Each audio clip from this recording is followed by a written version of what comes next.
Welcome back, everyone, to another deep dive.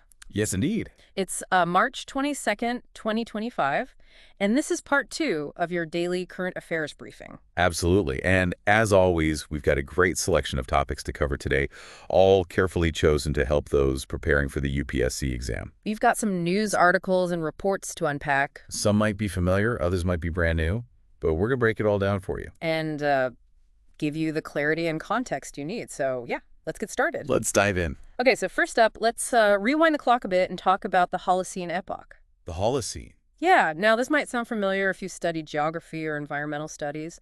It's the current geological epoch, so it's where we are right now in Earth's history. Right, it's the chapter we're living in. Exactly, and it all began about 12,000 to 11,500 years ago, right at the end of the last big ice age. Yeah, imagine the changes back then. Huge. What really stands out about the Holocene, though? Well, it's been a time of significant warming, actually, leading to a pretty stable climate compared to the ice age before it. But what's really fascinating is that early on, sea levels were rising rapidly, but then things leveled out in the mid-Holocene. That stability is something scientists are really interested in because it might hold clues about how our current climate is changing. So we're learning from the past to understand the present. Absolutely, because climate change isn't always a straight line, and the Holocene shows us that. It really puts things in perspective when you consider just how long these geological epochs last. That's a good point. Now you often hear another term, the Anthropocene. Right, the Anthropocene. How does that relate to the Holocene? Are they the same thing? It's a good question. Think of the Anthropocene as a proposed new epoch within the Holocene. It's the idea that humans have become the dominant force shaping the planet, not just natural processes anymore. So it's about our impact. Exactly. And it makes you think about the legacy we're leaving, for better or worse. Absolutely. Now, besides the environmental side, the Holocene also saw some big changes in human civilization, right? Oh, absolutely. This period lines up with the late Stone Age and beyond, which is when we started seeing things like agriculture and the rise of complex societies, civilizations, everything really. Wow, so the Holocene is pretty important from a historical perspective, too. Just to recap, what was the epoch before all this? That was the Pleistocene, often called the Great Ice Age. Lots of ice sheets advancing and retreating, a much colder world compared to the Holocene. So the Holocene marked a big shift for the planet. Okay, enough about geology for now. Let's jump to something completely different. The International Olympic Committee, or IOC. The IOC, yes, a very influential organization in the world of sports. For sure, they've been around for a while, haven't they? Since 1894. Founded by Pierre de Coubertin, and their mission is all about building a better world through sport. They're headquartered in Lausanne, Switzerland. Interesting choice for a location. Well, it's considered neutral ground. And speaking of interesting, there's been some big news from the IOC recently. Oh yeah, a historic appointment. Exactly. Kirsty Coventry has become the first woman and first African president of the IOC. This is a huge deal, not just for representation, but also for how the IOC interacts with developing nations, especially in Africa. Yeah, a real game changer. Now, what exactly does the IOC do?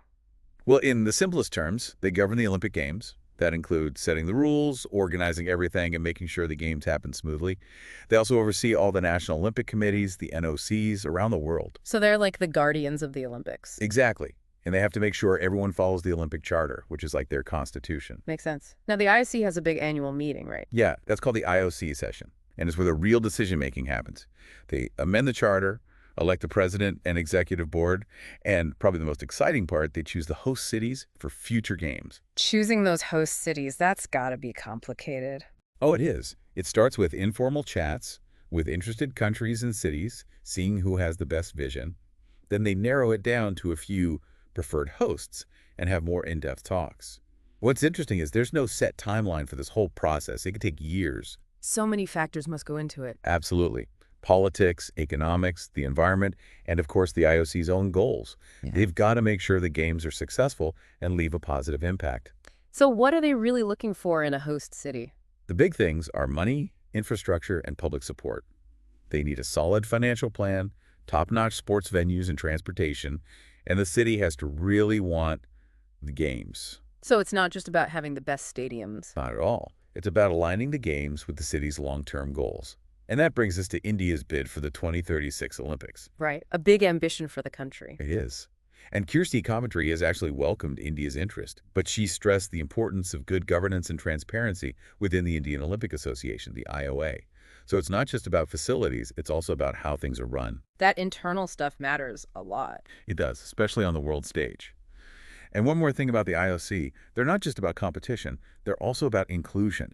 The refugee Olympic team is a great example of that. Yeah, that's powerful. It really shows the unifying power of sport.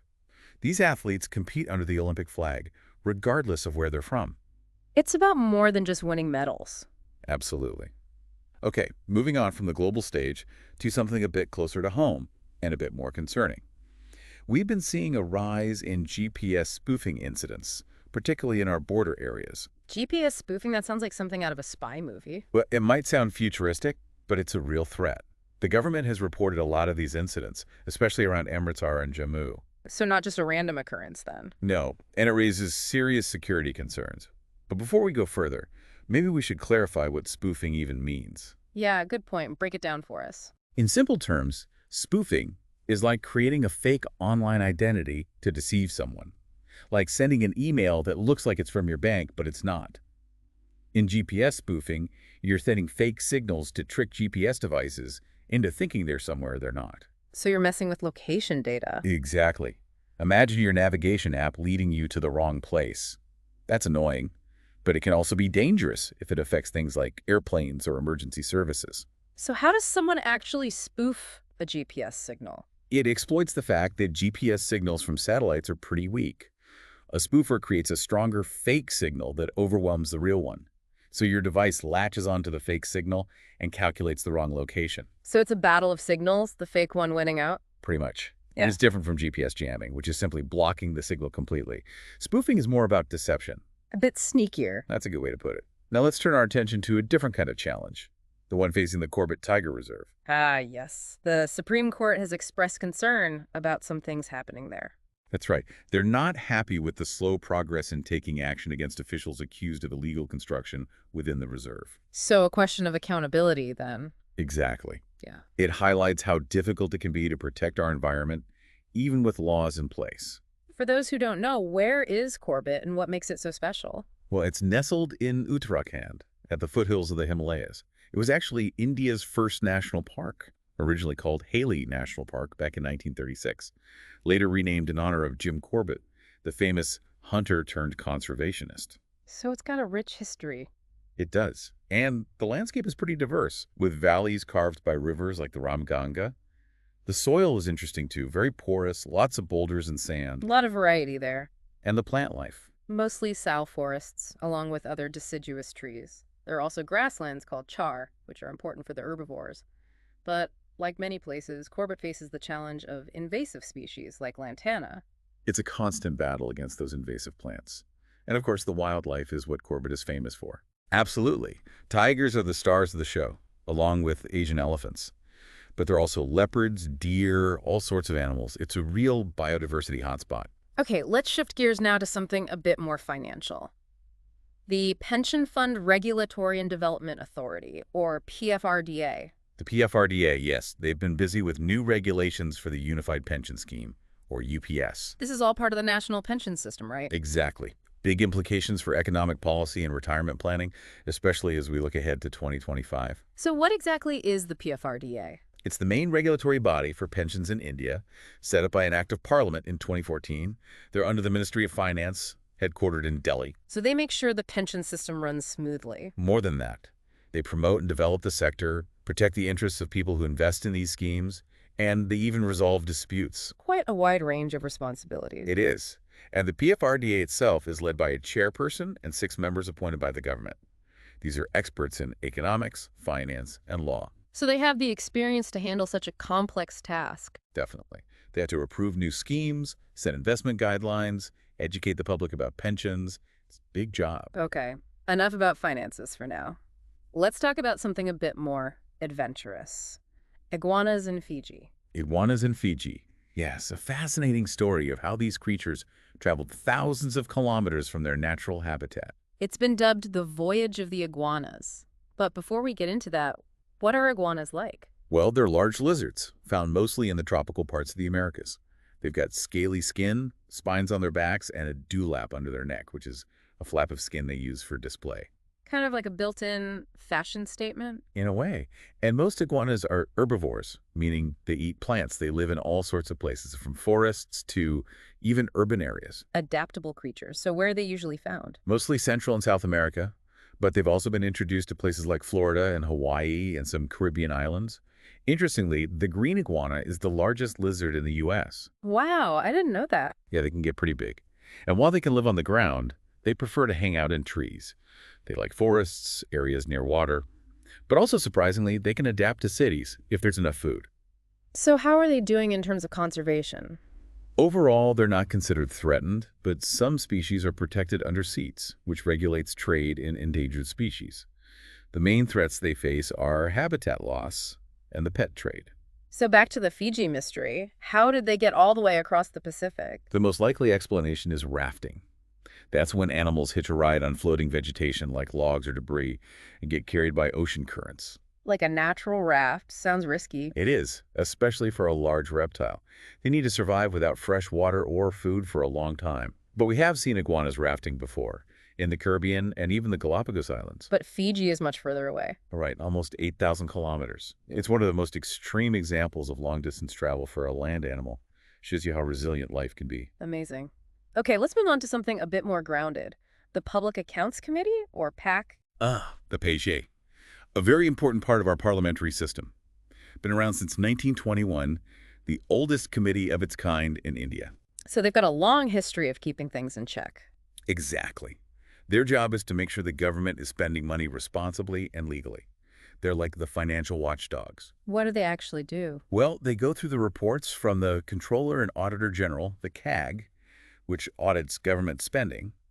They check if the money was spent for the right purpose and if there were any irregularities. Sounds like a lot of paperwork. It is, but it's crucial for transparency and accountability. Who are these members of the PAC?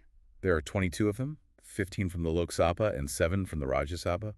And by tradition, the chairperson is from the main opposition party. That makes sense. Keeps things balanced. It does. And no government ministers are allowed on the committee to maintain independence. So they can really scrutinize things without any pressure. Right. And recently they've been looking into the Swadesh Darshan scheme, which aims to develop sustainable tourism. Oh yeah, I've heard of that. It's a good scheme in theory, but the PPA has pointed out some problems with its implementation, so they're holding the government accountable. That's their role. Exactly. And the Swadesh Darshan scheme is about creating theme-based tourist circuits, improving infrastructure, promoting eco-tourism, all good things. But it's got to be done right. For sure. Okay, let's jump to the world of technology now. There's a new incubation program called Samarth. Samarth, interesting name. It means capable or empowered, which fits well with the program's goals. It's run by CDOT, the Center for Development of Telematics, which is a research center under the Department of Telecommunications. So they're supporting tech startups. Yes, specifically in areas like telecom software, cybersecurity, 5G, 6G, AI, even quantum technologies, the cutting-edge stuff. Wow, so they're looking ahead? They are. And they partnered with STPI, the Software Technology Parks of India, to run the program. STPI has a lot of experience in this area. They do. The program will run in a hybrid mode with online and in-person elements. They're aiming to support 36 startups in total, 18 per cohort. What kind of support do these startups get? A pretty good package, actually. They get a grant of up to 5 lakh rupees, office space at the CDOT campus, access to their labs, and most importantly, mentorship from experts. So it's not just about money, it's about guidance too. Exactly. And successful startups might even get to collaborate with CDOT on research projects in the future. A real boost for their development. Okay, let's talk about something crucial. The Jal Shakti Abhiyan, which focuses on water conservation. Right. And there have been some questions raised in Parliament about its implementation. So some concerns about whether it's working as intended. Yes, specifically about drinking water schemes. It's a reminder that even with good intentions, making things work on the ground can be challenging. So remind us what the Jal Shakti Abhiyan is all about. It was launched in 2019 by the Ministry of Jal Shakti, and the focus is on water conservation and rainwater harvesting, especially in areas facing water stress. Their slogan is catchy. Catch the rain where it falls, when it falls. Exactly. It's about making the most of every drop. They're renovating traditional water bodies, recharging groundwater, promoting afforestation. It's a multi-pronged approach. And how does this connect with the Jal Jeevan mission? They're both under the same ministry and launched in the same year. The Jal Jeevan mission aims to provide piped water to every rural household by 2024. Har Ghar Jal, a tap in every home. That's the goal. And the Jal Shakti Abhiyan plays a supporting role by ensuring that water sources are sustainable in the long run. So they work together, one focusing on supply, the other on source. Exactly. And the Jal Jeevan mission has some interesting features. It's community-driven, uses technology like smart meters, and has a strong focus on water quality. Sounds comprehensive.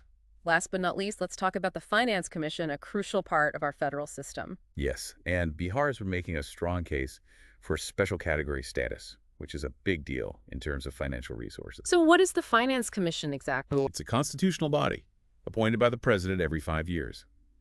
Their job is to recommend how financial resources should be shared between the central government and the states.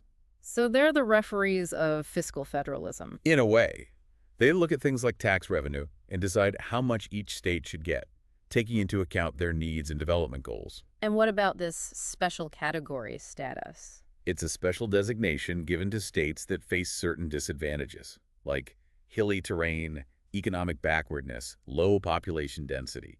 It was first introduced in 1969. So it's been around for a while. It has, and states with this status get more financial assistance from the center, like grants for development projects, tax concessions, and so on. So it's a big advantage for those states? Absolutely. Currently, 11 states have this status, mostly in the Northeast, and hilly states like Himachal and Uttarakhand. And Bihar wants to join that list. They do, and it'll be interesting to see what the 16th Finance Commission, which is recently constituted, recommends. A lot at stake for Bihar. Well, that wraps up our deep dive for March 22nd, 2025. We've covered a lot of ground today, from geology and the Olympics to GPS spoofing and the intricacies of water conservation, even delving into the world of tech startups and the complexities of fiscal federalism. As you can see, all these topics are relevant for the UPSC exam, so we hope this deep dive has been helpful. It's all connected, and we encourage you to not just remember the facts, but also think critically about what they mean for India's future. Absolutely. And as always, we have a final thought for you to ponder. Given all the changes happening around us, from technology to the environment, what do you think is the biggest challenge and the biggest opportunity facing India in the next decade? A great question to reflect on. And if you enjoyed this deep dive, don't forget to like and subscribe for more UPSC-focused content. Until next time, happy studying.